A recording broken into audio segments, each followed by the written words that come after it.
Hi everybody, and welcome back to day 3. My name is Dr. Karen Orlemans and I am your instructional coach. Now today I'm going to be discussing what it looks like to create the interactive mode of learning, the second of our 3 modes of learning from the model, which, as the name suggests, has a greater focus on student interactive engagement with the learning content and other participants in order for them to learn. This mode draws on the ideas of Pintendura's modification level, as it requires significant modification and task redesign by the teacher as enabled by those available technologies. The interactive mode builds on the foundational elements that I discussed yesterday. Now, going through each of the 4 key elements then for this particular mode, our first key element is content provision. So in addition to the content and learning materials provided at the foundational mode, an interactive course design might also, or perhaps instead, include the creation of shareable content objects created through some external software packages such as Adobe Activate, Articulate Story, or Easy Generator. Yet these shareable content objects, which are also called SCORM for short, often include both content delivery and instructional strategy through drop and drag, fill in the blanks, multiple choice, with immediate feedback to the students as they progress, and usually result checking for the teacher. And you've probably done some of these in PD courses online, where you've seen like a little pop-up box pops up and you get slides and information and some video links to click on and to listen to and so on and so forth. That's a SCORM module. So you can make these yourself, and these are a great way, an interactive way for students to engage with learning content, as you've probably realized as you've gone through these yourself. However, and although there are a host of packages available out there, they actually cost a little bit of money. The alternative is to look at what your local or provided LMS has. So Moodle includes some of these options in their book module, as does Microsoft Word through developer mode. Canvas has a SCORM option in it, but your school or educational workplace has to have provided that for you. It's a question of spending some time and working through the software and seeing what there is and what has been provided for you in order to create these interactive modes of content delivery. The alternative to that is to continue with the static delivery of content as we discussed yesterday in the foundational mode, but focus on interaction at the instructional and assessment level. So here you can really begin to think outside the box, using individual, diet, or group-based learning activities designed to encourage collaboration and peer learning. Software such as Flipgrid, and I wonder whether you've actually explored that yet, because that's like a very fun bit of software. Seesaw, which I've mentioned already, Microsoft Teams, Slack, Trello, many of these are free to use, and have a host of opportunities for engagement and collaboration between peers, allowing them to be paired, to do paired work or group work online. Activities such as a group web quest are fun to set up, and a great learning tool using Microsoft Teams, whilst Flipgrid is really all about vodcasting and responding to any topic.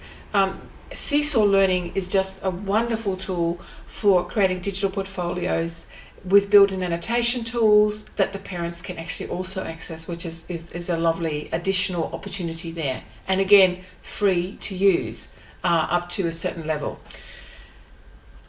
Some really great creative and interactive tools are out there which can really help you engage with the students and for the students to engage with the learning and with each other, and allow them to demonstrate their learning as they go. Now, just remember though that when you're using these tools or any of these tools to create this interactive content, you're going to have to teach them how to use it.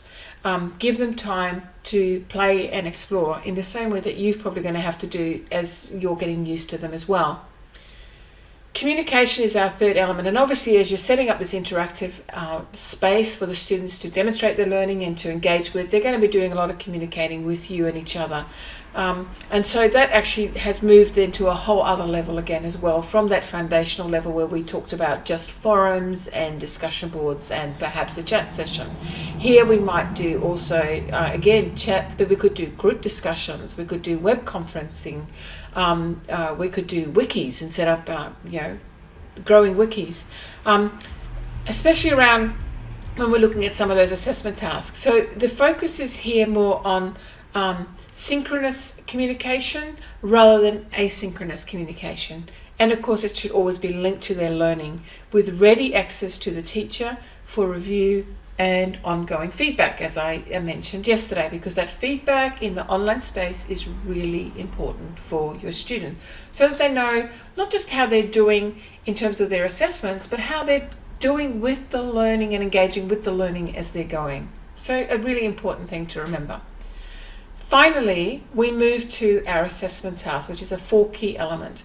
Now, this obviously is going to move well away from any paper-based work or uploaded documents, Word documents, or those basic quizzes, to include other quizzes with computer-generated feedback, perhaps, as in the score modules, or accessible discussion tasks, blogs, vlogs, wikis, much of which can be integrated within those interactive instructional strategies that I mentioned earlier. I think you're starting to get the picture here. Now, before you think, Karen, there is no way I can do all that, I'm going to let you off the hook and suggest that you're probably right, and at least to begin with anyway. And to be honest, I wouldn't actually even recommend it for everything and all of the time. I mean, we don't do movies and popcorn in the classroom every day, right? We do it sometimes, and other times we do just paper-based learning and writing an essay and filling in a basic quiz and putting in a worksheet. I mean, we have a variety of tools in our toolbox. I want you to think of that in the same way here. Okay, let's not get carried away online just because we can, because it isn't going to engage the students, it's going to create overwhelm. All right, the other end of the spectrum, which is why my model is actually not intended a hierarchical model. It isn't foundational, and then you've got to go to the interactive, and then you've got to go to transformational. No, it's a morphological model, which means that all the bits fit together. All right. It means that all the elements, the 4 core elements, the 3 modes, all need to be there in some variety, into varying degrees, in order to get the 4 required student outcomes that we are looking for, which is motivation, engagement, satisfaction, and most of all, learning. So begin at the foundational level and do that well. Okay, there's no getting away with that. That's a given. Then you add in some of the interactive stuff, the other elements, like, maybe a score module here or there, or just a little bit of variety as you have time to develop them, because these actually take a little bit of time. Okay, I'm not getting away from that. And as you and your students become more comfortable in the online space, focusing always on quality and not on quantity, and most importantly, of course, that creation of a supportive online community, moving them towards collaborative learning in the space.